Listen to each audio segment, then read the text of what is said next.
अंतर्राष्ट्रीय पटल पर भारत का तिरंगा आन बान शान के साथ लहरा रहा है। वहीं अंतर्राष्ट्रीय मंच को आज प्रधानमंत्री ने संबोधित किया।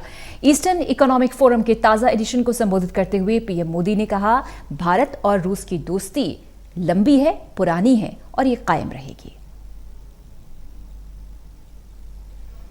प्रधानमंत्री नरेंद्र मोदी ने रूस में आयोजित हो रहे ईस्टर्न इकोनॉमिक फोरम को आज वर्चुअल संबोधित किया। इस दौरान प्रधानमंत्री नरेंद्र मोदी भारत और रूस की दोस्ती की मिसाल देना नहीं भूले। प्रधानमंत्री नरेंद्र मोदी ने आज रूस में आयोजित हो रहे छठे ईस्टर्न इकोनॉमिक फोरम EEF को संबोधित किया।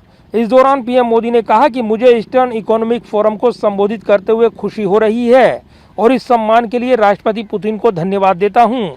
पीएम मोदी ने कहा कि भारत रूस का एक विश्वसनीय भागीदार है। पीएम ने कहा कि रूस भारत ने वक्त वक्त पर अपनी दोस्ती निभाई है। I am delighted to address the Eastern Economic Forum and thank President Putin for this honor. इस दौरान पीएम मोदी ने कहा, भारतीय इतिहास और सभ्यता के संगम का एक विशेष अर्थ है। इसका अर्थ नदियों, लोगों, विचारों का संगम या एक साथ आना है। पीएम मोदी ने कहा कि मैं रूसी सुदूर पूर्व के विकास के लिए राष्ट्रपति पुतिन के दृष्टिकोण की सराहना करता हूं। इस विजन को साकार करने में भारत रूस का एक विश्वसनीय भागीदार होगा। इस दौरान पीएम मोदी ने कहा कि कोरोना के खिलाफ जारी लड़ाई में दोनों देश एक साथ आए और वैक्सीन के क्षेत्र में दोनों की जोड़ी ने दुनिया को मदद पहुंचाई। भारत और रूस की एनर्जी के क्षेत्र में पार्टनरशिप दुनिया को एक नई दिशा दे सकती है। In my view, Vladivostok is truly a sangam of Eurasia and the Pacific. I applaud President Putin's vision for the development of the Russian Far East. India will be a reliable partner for Russia in realizing this vision.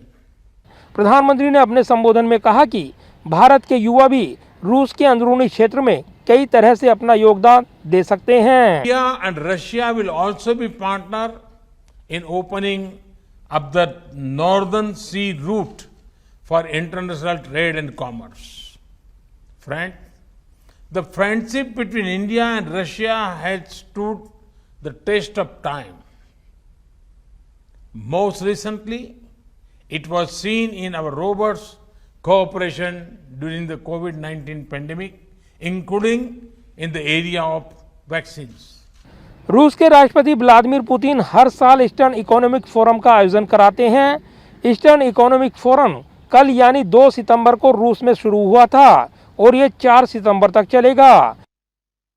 इस forum का मुख्य उद्देश्य Asia प्रशांत क्षेत्र में अंतर्राष्ट्रीय सहयोग का विस्तार और आर्थिक विकास का समर्थन करना है। जाहिर है, ईस्टर्न इकोनॉमिक फोरम रूस के लिए निवेश के दरवाजे खोलने वाला मंच है। इस मंच पर बोलते हुए प्रधानमंत्री नरेंद्र मोदी रूस और भारत की दोस्ती की मिसाल देना नहीं भूले।